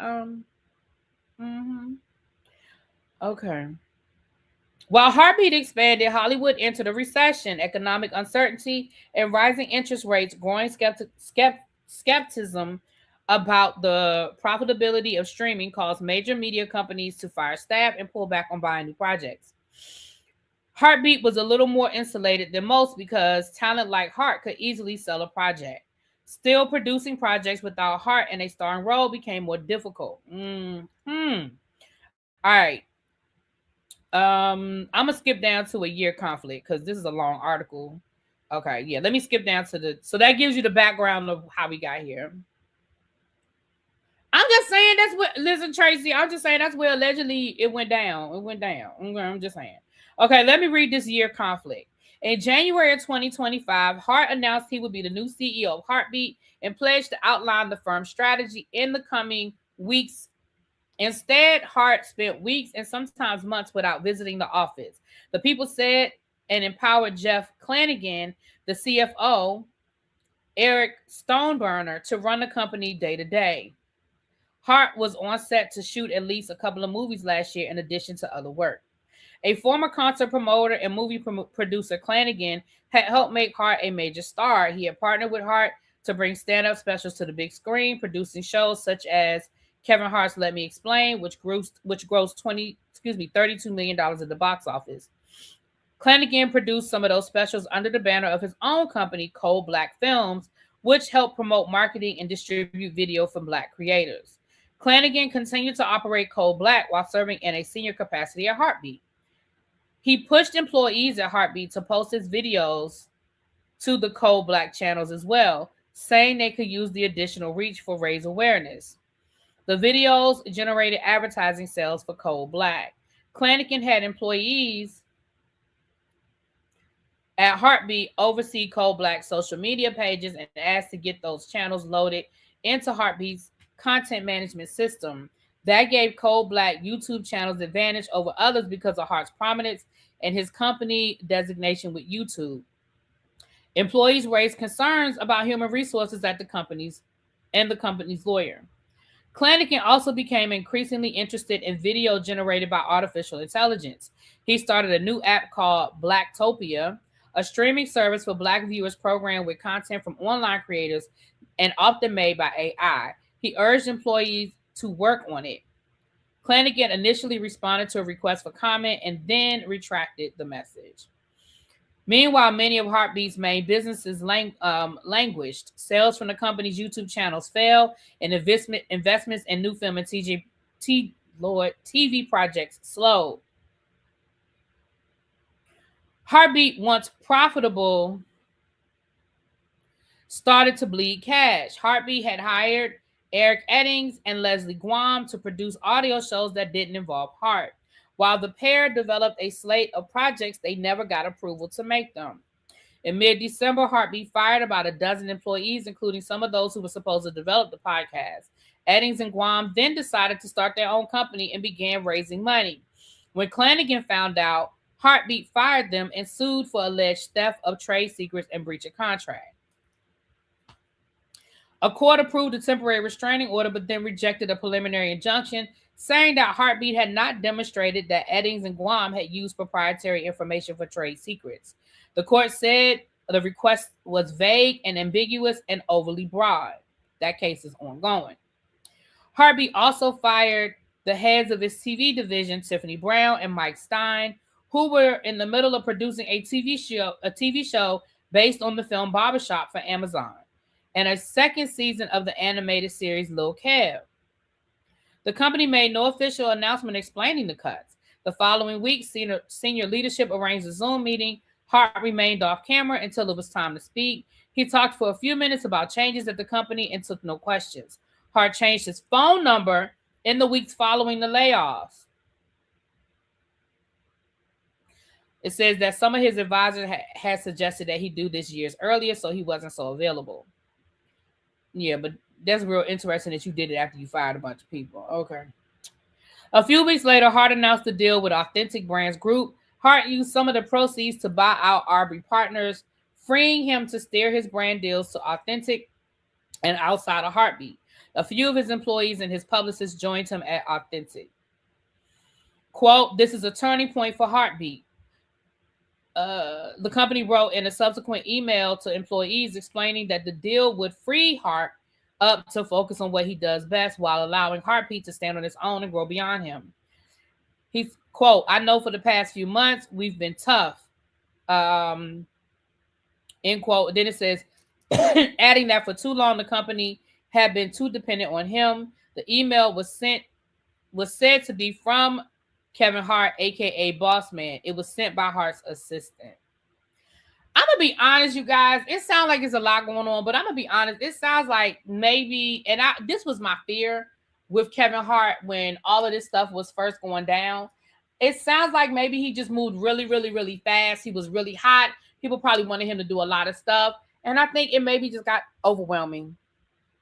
You doing television, you doing television, you doing radio, because at one point Kevin Hart was everywhere. Like, we couldn't get away from that Negro, whether we wanted to or not. I mean, he was doing podcasts, he was doing the Olympics, he was doing commercials, he was putting out 3-4 movies a year. Like, it was a lot of Kevin Hart, and I think some of it is just the natural. Everybody ebbs and flows, right? You don't stay the hot commodity forever. I mean, you can stay consistent, you can stay employed, but you can't be at the top forever. You know what I mean? So it sounds like it's a combination of that. Now, these lawsuits are interesting.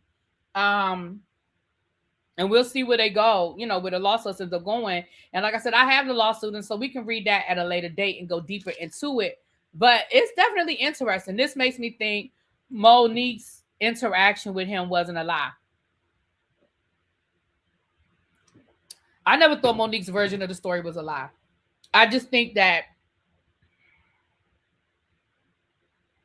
I'm gonna leave it at that. I never thought it was a lie. Streaming, AI, and podcasts are a recipe for disaster. And we just got finished having that conversation about comedy and what people find funny. I find Kevin Hart to be hilarious. I think he's fucking hilarious. And I'm not gonna change that just because, I know some people don't find him funny. Some people think he's corny. I get it. But that's what makes the world go round. I will never forget watching the comedy special when he talked about his uncle showing up at his graduation and he bought his own box fan. Bitch. That thing took me out. When I say took me out, I mean I was grasping for air because I was over at my neighbor's house. We were in my neighbor's basement watching it. And baby, when I say we were holding our stomachs, because my girlfriend, my friend at the time, she was there, and she talked about how her uncle did that at her graduation. How her uncle literally showed up. Because she was like, my school was in the hood and we ain't had no air conditioning. And he knew it was hot. And she told us about how her uncle came up in that graduation. Baby, listen. Again, everybody don't find him funny. I find him fucking hilarious. But I'm not going to say that I find every movie he does funny. No, absolutely not.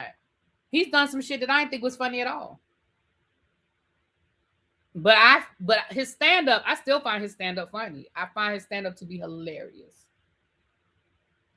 But that's like with Eddie Murphy. I find Eddie Murphy's stand-up to be funny. I ain't think all his movies were funny. But his stand-up, fucking hilarious.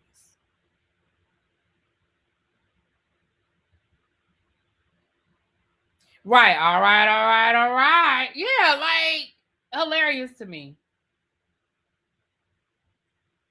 And again, do I think he's as funny as he used to be? No, I don't.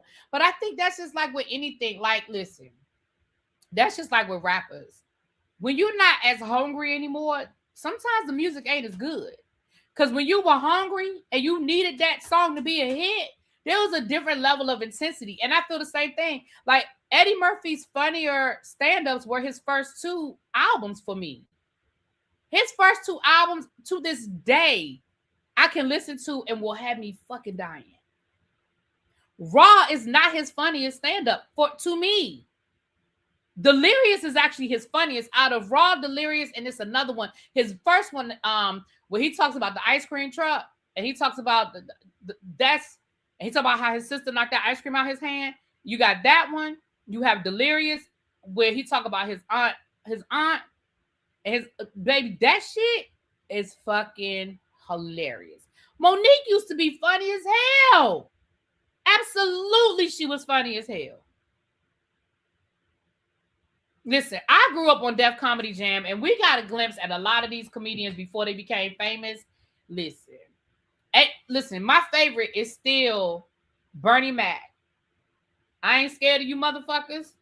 Look, Mims just said it. Bernie Mac, and I ain't scared of you, baby. Listen, back in the day, and my 80s babies will understand, we used to record Def Comedy Jam every Friday night. It came Friday night on HBO. Every Friday night, we recorded Def Comedy Jam. And that became the conversation at school. Before everybody had a cell phone in their hand and everybody was on TikTok, that was the conversation at school. When you got back to school on Monday, you better have memorized that Def Comedy Jam from Friday night.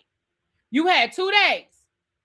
You had 2 days to come to school on Monday and know every single fucking joke. You know who was funny and who wasn't. That and Showtime at the Apollo. You better know who was on Showtime at the Apollo on Saturday night and who performed. Baby, before we had cell phones in our hands and we used to talk to each other instead of sitting on our phone all the goddamn time. Okay? Right. You just had to be there, Miss Daddy. You just had to be there. Eddie Griffin. Yeah, I mean, again, so that's why I'm saying, like, when it comes to comedy, it's all about, because I remember sitting there with my friends and I remember us watching the Def Comedy Jam, and some of us, there would be times when we didn't like any, like we didn't like the same comedians, you know. Coming up next, who was it? Joe Torre and Martin Lawrence. Martin Lawrence started off as the host, and then it was Joe Torre. Charlie Murphy was the hidden gem. He was. Charlie Murphy was hilarious. You had the pleasure of seeing a live taping. Yeah, you New York girls. A good friend of mine. Well, we went to Bennett together. When I say good friend of mine, that's my girl, because we went to Bennett together, and that's my girl. She used to be one of the dancers. You know, at the end of Def Comedy Jam, they would come up on stage and dance. She was. If you go look at old episodes of Def Comedy Jam, she was one of the people that would go up on stage and dance. Cheryl Underwood with her purse. Yep, I remember Cheryl Underwood coming on stage with that damn purse. Sure did. Sure did.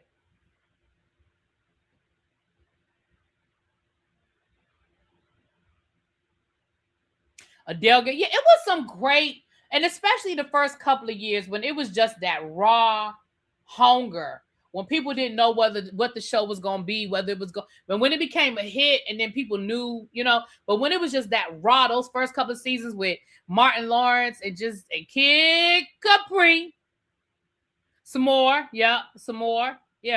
So it was a good time. And the old episodes are probably floating around somewhere, child.